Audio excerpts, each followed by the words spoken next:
Такое было первый раз, может, я уже сейчас привык.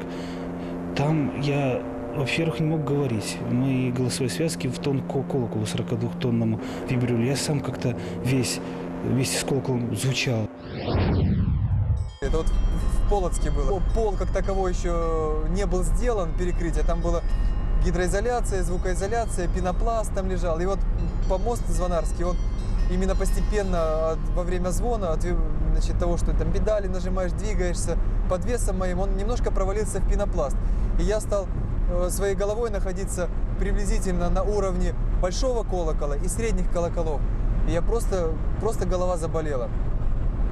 Звонарь должен стоять либо выше звукового кольца, либо ниже. То есть либо звук должен над головой проходить, либо как бы на уровне грудной клетки.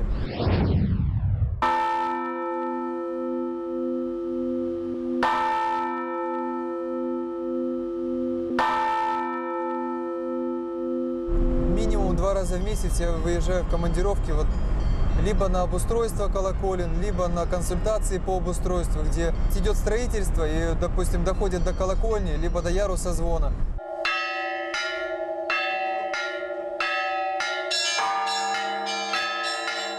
Можно без веревочки, понимаете.